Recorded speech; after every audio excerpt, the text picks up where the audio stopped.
दोस्तों, जब किसी इंसान की मृत्यु होती है तो उसके घर के बाहर भीड़ लग जाती है, रिश्तेदार जमा हो जाते हैं, रोना धोना मच जाता है और फिर एक अंतिम यात्रा निकलती है। शमशान घाट की तरफ राम नाम सत्य है के नारे लगते हैं और जिस शरीर को कल तक मखमल के गद्दों पर नींद नहीं आती थी, आज उसे लकड़ियों के ढेर पर लिटा दिया जाता है, आग लगा दी जाती है और जब शरीर जलने लगता है तो धीरे धीरे सारे रिश्तेदार, सारे दोस्त और परिवार वाले वहाँ से आने लगते हैं। वो पीछे मुड़कर नहीं देखते और यह सोचकर कि अब सब खत्म हो गया है। लेकिन क्या सच में सब कुछ खत्म हो गया है? यहीं से शुरू होता है वह भयानक और रोंगटे खड़े कर देने वाला सच, जिसके बारे में गरुड़ पुराण के प्रेत खंड में विस्तार में बताया गया है। जब शमशान में आखिरी आदमी भी चला जाता है, जब चिता की आग बुझने लगती है और सिर्फ गर्म राख और सन्नाटा बचता है, तब वहाँ एक शख्स खड़ा रह जाता है और वह कोई और नहीं होता बल्कि वही इंसान होता है जिसकी मृत्यु होती है। उसी जरा सोचिए, वह आत्मा जो कुछ घंटे पहले तक शरीर के अंदर थी, जो शरीर को अपना मानती थी, आज वह उसी शरीर को राख के पास ढेर में बदला हुआ देख रही है। उसे विश्वास नहीं होता है कि जिस शरीर को उसने पूरी ज़िंदगी संवारा, खिलाया पिलाया और सुरक्षित रखा, जिस चेहरे को आईने में देखकर उसे गुरूर होता था, वह अब मुट्ठी की राख बन चुकी है। गरुड़ पुराण कहता है कि देह संस्कार के ठीक बाद 1 घंटा आत्मा के लिए सबसे ज़्यादा कष्टदायी, डरावना और भारी होता है। यह वह समय है जब आत्मा को पहली बार यह एहसास होता है कि वह अब इस भौतिक दुनिया का हिस्सा नहीं रही। इस 1 घंटे में शमशान की उस भयानक खामोशी में आत्मा के साथ क्या क्या घटता है, उसे क्या दिखाई देता है और वहाँ उसे तुरंत यमलोक क्यों नहीं ले जाया जाता, आज हम इसी गहरे रहस्य से पर्दा उठाएंगे। यह वीडियो कमज़ोर दिल वालों के लिए नहीं है, क्योंकि इसमें मौत के बाद का नंगा सच है जिसे सुनने के लिए कलेजा चाहिए। सबसे पहले हमें उस स्थिति को समझना होगा जब शरीर जल रहा होता है। शास्त्रों के अनुसार जब तक शरीर पूरी तरह नहीं जल जाता, तब तक आत्मा को मोह रहता है। उसे लगता है कि शायद मैं वापस शरीर में प्रवेश कर सकूं, शायद मैं फिर से ज़िंदा हो सकूं। वह बार बार उस चलते हुए शरीर के पास जाती है, उसके चारों तरफ चक्कर लगाती है, लेकिन आग की तपन और यमदूतों का अदृश्य पास उसे शरीर में घुसने नहीं देता। वह देखती है कि कैसे उसकी त्वचा जल रही है, कैसे उसकी हड्डियां चटक रही हैं। यह दृश्य उसके लिए किसी प्रलय से कम नहीं होता। और फिर आता है नागपाल, जिसे कपाल क्रिया कहते हैं। जब घर का कोई सदस्य या बेटा बांस के डंडे से जलते हुए शव के सिर पर प्रहार करता है और सिर को फोड़ देता है। यह दृश्य देखने में जितना भयानक है, आत्मा के लिए उससे कहीं ज़्यादा पीड़ादायक है। गरुड़ पुराण कहता है कि जैसे ही कपाल पड़ता है, एक ज़ोरदार धमाका होता है जो सिर्फ आत्मा को सुनाई देता है। यह वह पल होता है जब आत्मा का शरीर से आखिरी बंधन टूट जाता है।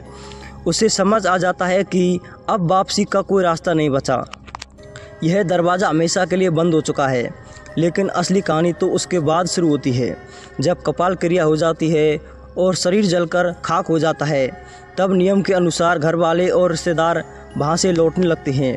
शास्त्रों में सख्त नियम है कि शमशान से लौटते वक्त पीछे मुड़कर नहीं देखना चाहिए। क्या आपने कभी सोचा है कि ऐसा क्यों होता है? इसके पीछे बहुत बड़ा और डरावना कारण है। जब परिवार वाले वहाँ से जाने लगते हैं तो आत्मा घबरा जाती है। उसे लगता है कि यह लोग मुझे इस सुनसान और डरावनी जगह पर अकेला छोड़कर कहाँ जा रहे हैं। वो चिल्लाती है, आवाज़ देती है कि कोई मुझे भी साथ ले चलो, यहाँ अकेला नहीं रह सकता, मुझे डर लग रहा है। लेकिन उसकी आवाज़ किसी को सुनाई नहीं देती, क्योंकि अब वह आवाज़ हवा में गूंजने वाली ध्वनि नहीं बल्कि एक आत्मा बन चुकी है।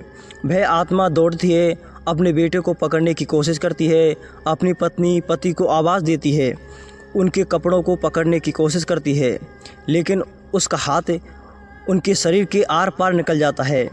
वो किसी को छू नहीं सकती, किसी को रोक नहीं सकती। और जब वह देखती है कि उसके अपने ही लोग, जिनके लिए उसने पूरी ज़िंदगी झूठ बोला, बेईमानी की, दिन रात करके पैसे कमाया, वो आज उसे एक अनजान जगह पर राख के ढेर के पास अकेला छोड़कर जा रहे हैं, तब उसे जीवन का सबसे बड़ा धोखा महसूस होता है। उसे समझ आता है कि दुनिया का कोई भी रिश्ता आखिर तक साथ नहीं देता, सब मतलब के साथ ही थे। जैसे ही शरीर ने साथ छोड़ा, सबने मुंह मोड़ लिया। अब सवाल आता है कि आत्मा शमशान में 1 घंटे तक क्यों रुकती है? वह तुरंत उसके पीछे क्यों नहीं जाती? गरुड़ पुराण के अनुसार शमशान भूमि भगवान शिव का निवास स्थान मानी जाती है, लेकिन यह अतृप्त आत्माओं, भूतों और पिशाचों का गढ़ भी है। जब कोई ताज़ा मृत्यु होती है तो उस आत्मा के चारों तरफ एक सुरक्षा कवच होता है जो उसे कुछ समय के लिए शमशान की नकारात्मक शक्तियों से बचाता है। लेकिन जैसे जैसे समय बीतता है, यह कवच कमज़ोर पड़ने लगता है। उस 1 घंटे के दौरान आत्मा को शमशान में मौजूद दूसरी भटकती हुई आत्माएं दिखाई देने लगती हैं। उसे अजीब अजीब सी डरावनी आवाज़ सुनाई देती हैं। वे देखती हैं कि वहाँ कई ऐसी आत्माएं हैं जो सैकड़ों सालों से मुक्ति के लिए तरस रही हैं, जो भूख और प्यास से तड़प रही हैं, जिनका शरीर विकृत हो चुका है। कुछ आत्माएं हवा में तैर रही होती हैं तो कुछ ज़मीन पर रेंग रही होती हैं। नई आत्मा को देखकर उसकी तरफ आने लगती हैं, उसे डराने की कोशिश करती हैं। यह दृश्य देखकर वह नई आत्मा डर के मारे कांपने लगती है। वह छिपने की जगह ढूंढती है, लेकिन शमशान के खुले मैदान में छिपने के लिए कोई जगह नहीं होती। उसे अपनी गलतियों का, अपने पापों का पश्चाताप होने लगता है। वह सोचती है कि काश मैंने जीवन में कुछ अच्छे कर्म किए होते, काश मैंने भगवान का नाम लिया होता तो आज मुझे यह दिन नहीं देखना पड़ता। गरुड़ पुराण कहता है कि उस 1 घंटे में आत्मा को यमदूत तुरंत नहीं पकड़ते, वह उसे छोड़ देते हैं ताकि वह अपनी आंखों से देख सके कि जो शरीर और संसार पर उसे इतना घमंड था, उसकी असली औकात क्या है। यह शमशान वैराग्य का क्षरण होता है, आत्मा को यह एहसास दिलाने के लिए कि तूने क्या खोया और क्या पाया। उसे वहाँ रुकना पड़ता है। उस समय आत्मा को एक बहुत ही विचित्र सा अनुभव होता है। उस समय का ज्ञान नहीं रहता जो हमारे लिए 1 घंटा है, वह उस आत्मा के लिए कई दिनों के बराबर लगता है। उस अकेलेपन, उस सन्नाटे में उसे अपने जीवन की सच्चाई दिखाई देने लगती है। गरुड़ पुराण इसे जीवन समीक्षा या लाइफ रिव्यू कहता है। बचपन से लेकर जवानी तक और जवानी से लेकर बुढ़ापे तक उसने जो भी कर्म किए, चाहे वह बंद कमरे में किए हों या सबके सामने, सब कुछ उसकी आंखों के सामने तैरने लगते हैं। उसने किस किस को दिल दुखाया, किस किस का हक मारा, किस किस को धोखा दिया, वो सब उसे याद आने लगता है। और सबसे बड़ी बात, उसे यह भी दिखाई देता है कि उसने उन कर्मों का दूसरों पर क्या असर पड़ा। अगर उसने किसी गरीब की मजदूरी मारी तो उसे उस गरीब के बच्चे भूखे रोते हुए दिखाई देते हैं। अगर उसने किसी जानवर को पत्थर मारा तो उसे उस जानवर का दर्द महसूस होता है। यह मानसिक पीड़ा शारीरिक पीड़ा से कई गुना ज़्यादा होती है। आत्मा चीखती है, रोती है, लेकिन वहाँ उसके आंसू पोंछने वाला कोई नहीं होता है। वहाँ सिर्फ हवा की सन्नाहट होती है और दूर कहीं कुत्ते के रोने की आवाज़। यह वह समय है जब इंसान को अपनी असलियत का पता चलता है। उसे समझ आता है कि जिन पैसों का उसे इतना घमंड था, वो सब तो शमशान के गेट के बाहर ही छूट गए। अंदर तो सिर्फ वह और उसके कर्म ही आए हैं। शमशान की उस भूमि पर खड़े होकर आत्मा देखती है कि उसके शरीर की राख अब ठंडी हो रही है। उस राख को छूने की कोशिश करती है। उसे याद आता है कि इसी शरीर पर महंगे कपड़े पहनती थी, इसमें से इत्र की महक आती थी, लेकिन आज यह राख हवा में उड़ रही है और कोई इसे समेटने वाला भी नहीं है। यह शून्यता उसे तोड़ देती है। लेकिन कहानी यहीं ख़त्म नहीं होती। जब तक 1 घंटा भी बीत जाता है और परिवार वाले घर की तरफ बहुत आगे निकल चुके होते हैं, तब आत्मा डरती है, घबराती है और भागते हुए अपने परिवार के पीछे जाती है। वह देखती है कि उसके बेटे और भाई बातें करते हुए जा रहे हैं। वह उनकी बातें सुनने की कोशिश करती है। कई बार उसे यह सुनकर धक्का लगता है कि वे लोग उसके जाने का दुख मनाने के बजाय उसके बैंक खाते और उसकी जायदाद की बातें कर रहे हैं। वे चर्चा कर रहे होते हैं कि अब दुकान कौन संभालेगा, मकान का बंटवारा कैसे होगा। यह सुनकर आत्मा को ऐसा लगता है कि जैसे किसी ने खंजर घोंप दिया। वह चिल्लाती है, अरे मूर्खों, मैंने अभी गया भी नहीं हूँ और तुम लोगों ने बंटवारा शुरू कर दिया। लेकिन उसकी आवाज़ उन तक नहीं पहुँचती। इसलिए कहा जाता है कि घर में प्रवेश करने से पहले लोहे को छूना चाहिए, नीम की पत्ती जलानी चाहिए। यह सब इसलिए किया जाता है ताकि अगर वह आत्मा मोहवश आपके पीछे पीछे घर तक आ गई तो वह घर के अंदर प्रवेश न कर सके, क्योंकि अगर मृत्यु के तुरंत बाद आत्मा घर में प्रवेश कर जाए और उसे मुक्ति न मिले तो वह घर में प्रेत बनकर रहने लगती है। गरुड़ पुराण में लिखा है कि आत्मा को प्यास लगती है बहुत तेज।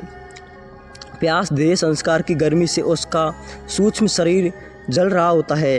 वो पानी मांगती है। वह अपने घर के मर्दों के पास जाती है, वह अपने रिश्तेदारों के पास जाती है जो पानी भी पी रहे होते हैं, लेकिन वह पानी नहीं पी सकती। उसकी गर्दन जैसे गरुड़ पुराण में सुई की नोक जैसे बताया गया है इतनी पतली हो जाती है कि पानी की एक बूंद भी निगल नहीं सकती। यह सज़ा है उस मुँह की जो उसने जीवन भर पाला था।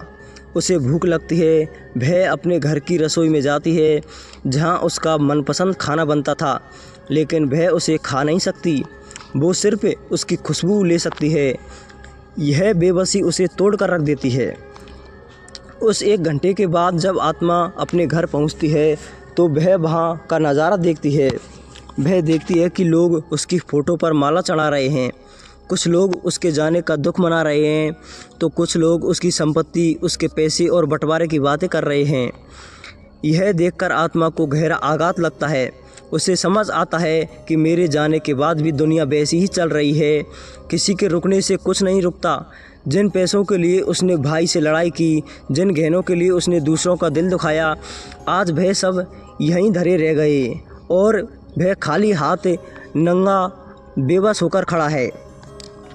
उसे अपने ही घर में बेगानापन महसूस होता है। वह अपनी ही कुर्सी पर बैठता चाहता है लेकिन बैठ नहीं पाता। वो अपने बच्चों के सिर पर हाथ रखना चाहता है लेकिन रख नहीं पाता। यह अपनी पत्नी को रोते हुए देखता है और उसे चुप कराने की कोशिश करता है, लेकिन वह उसे महसूस नहीं कर पाती। यह दृश्य ही आत्मा को पागल कर देता है। बार बार दीवार से टकराती है, आईने में खुद को देखने की कोशिश करती है, लेकिन वहाँ कोई प्रतिबिंब नहीं होता। गरुड़ पुराण यह भी बताता है कि मृत्यु के बाद आत्मा की याददाश्त, जिसे हम स्मृति कहते हैं, बहुत तेज़ हो जाती है। उसे अपने बचपन से लेकर बुढ़ापे तक का एक एक पल याद आने लगता है। उसने कब किससे झूठ बोला, कब किस गरीब को सताया, कब किस जानवर को मारा, सब कुछ दिखाई देने लगता है। उस वक्त उसे जो पछतावा होता है, उसकी आँख चिता की आग से भी ज़्यादा तेज़ होती हैं। कुछ चीखती हैं कि मुझे एक मौका और दो, मुझे वापस भेज दो, मैं सब ठीक कर दूंगा, मैं भगवान का ध्यान करूंगा, मैं पाठ पूजा करूंगा। लेकिन समय का पहिया उल्टा नहीं घूमता। उस समय आत्मा को यमदूतों का असली रूप दिखाई देने लगता है।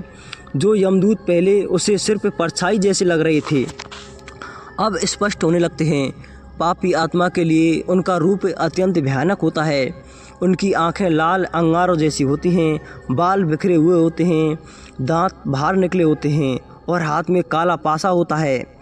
वे आपस में बात कर रहे हैं कि इस पापी को किस नरक में ले जाना है। उनकी बातें सुनकर आत्मा थरथर काँपने लगती है। लेकिन जो पुण्य आत्मा होती हैं, जिसने जीवन भर धर्म का पालन किया होता है, उसे वह यमदूत सौम्य और शांत दिखाई देते हैं। वे उसे आदर से बात करते हैं और उसे धन्यवाद देते हैं। यह सब हमारे कर्मों का एक प्रतिबिंब है। जैसा हम करते हैं वैसा ही हमें अंत दिखाई देता है। दोस्तों, यह 1 घंटा जो आत्मा शमशान में फिर अपने घर के दरवाजे पर बिताती है, यह उसे यह समझाने के लिए काफ़ी होता है कि जीवन का असली उद्देश्य क्या था। हम पूरी ज़िंदगी भागते रह गए, पैसे कमाने के लिए, नाम कमाने के लिए, बड़ा घर बनाने के लिए हम रिश्तों को दांव पर लगा देते हैं। लेकिन अंत में उस 1 घंटे में हमारे पास सिर्फ हमारे कर्म होते हैं। अगर आपने जीवन में किसी प्यासे को पानी पिलाया तो उस वक्त आपको ठंडक महसूस होगी। अगर आपने किसी नंगे को कपड़े दिए तो उस वक्त आपको सुरक्षा महसूस होगी। लेकिन अगर आपने सिर्फ छीना, सिर्फ तोड़ा, तो उस वक्त आपको सिर्फ तड़प मिलेगी। दोस्तों, गरुड़ पुराण का यह ज्ञान हमें डराने के लिए नहीं है, बल्कि यह हमें जगाने के लिए है। हमें बताता है कि जिस मौत से हम इतना डरते हैं वो तो आनी ही है, और जब तक यह आएगी तो हमारे बैंक बैलेंस, हमारी डिग्रियां, हमारे फॉलोवर्स कुछ काम नहीं आएंगी। उस 1 घंटे में जब हम अपनी ही राख को देख रहे होंगे तब हमें सुकून सिर्फ इस बात से मिलेगा कि हमने किसी का भला किया। दोस्तों, शास्त्रों में कहा गया है कि जब तक शरीर में प्राण है तब तक शुभ कर्म कर लो, दान करो, सेवा करो, सबसे ज़रूरी भगवान का नाम लो। क्योंकि गरुड़ पुराण में भगवान विष्णु खुद कहते हैं कि जो व्यक्ति मेरे नाम का जाप करता है उसे मृत्यु के समय यमदूत नहीं बल्कि मेरे पार्षद लेने आते हैं। उसे शमशान की उस भयानक गर्मी और अकेलेपन का सामना नहीं करना पड़ता, बल्कि उसे एक दिव्य विमान में बैठकर सीधे लाया जाता है। शमशान में उस 1 घंटे के दौरान आत्मा को कई और भी विचित्र अनुभव होते हैं। उसे वहाँ मौजूद बिंदी चावल के गोले खाने की इच्छा होती है जो उसके पुत्र ने प्रदान किए हैं। गरुड़ पुराण के अनुसार पहले दिन का पिंडदान बहुत महत्वपूर्ण होता है। अगर विधि विधान से पिंडदान न किया जाए तो आत्मा को बहुत भूख लगती है और वह शमशान में इधर उधर भटकती रहती है। कभी कभी वह शमशान के पास पेड़ों से लटक जाती है या पानी के स्रोतों के पास जाकर अपनी प्यास बुझाने की कोशिश करती है, लेकिन शरीर की प्यास बुझाना नामुमकिन है। यह प्यास शारीरिक नहीं आत्मिक होती है जो केवल मंत्र और श्रद्धा से शांत हो सकती है। जो लोग श्रद्धा और पिंडदान को लेकर बेकार मानते हैं उन्हें यह समझना चाहिए कि यह भोजन शरीर के लिए नहीं बल्कि उस यात्रा के लिए है जिस पर आत्मा निकलती है। बिना भोजन के आत्मा कमज़ोर हो जाती है और प्रेत योनि में जाने का खतरा बढ़ जाता है। एक और बात जो गरुड़ पुराण बताता है कि यह है कि उस समय आत्मा को अपने पूर्वजों को भी दर्शन दिखाई देने लगते हैं। अगर आपने अच्छे कर्म किए हैं तो उसके दादा परदादा जो उसके पहले आत्मा बन चुके हैं उसे लेने के लिए या उसे धैर्य बांधने के लिए बहुत सूक्ष्म रूप में आ सकते हैं। उससे कहते हैं कि डरो मत, हम तुम्हारे साथ हैं। यह मिलन आत्मा को बहुत शांति देता है। लेकिन अगर बुरे कर्म किए हैं तो याद रखिए, मौत अंतिम सच है, लेकिन कर्म मौत से भी बड़ा सच है। सभी लोग मौत से लड़ते हैं, लेकिन हमें डरना चाहिए उस जीवन से जो व्यर्थ गवा दिया। हमें डरना चाहिए उन आंसुओं से जो हमारी वजह से किसी की आंखों में आए। हमें डरना चाहिए उस विश्वास से जो हमने तोड़ा, क्योंकि यही वह चीज़ें हैं जो शमशान में हमारे साथ खड़ी होंगी। अंत में बस इतना कहना चाहूँगा कि जीवन एक सराय है। हम सब यहाँ मुसाफिर हैं। कोई जल्दी चला जाएगा, कोई देर से, लेकिन जाना सबको उसी शमशान में है, उसी राख में मिलना है।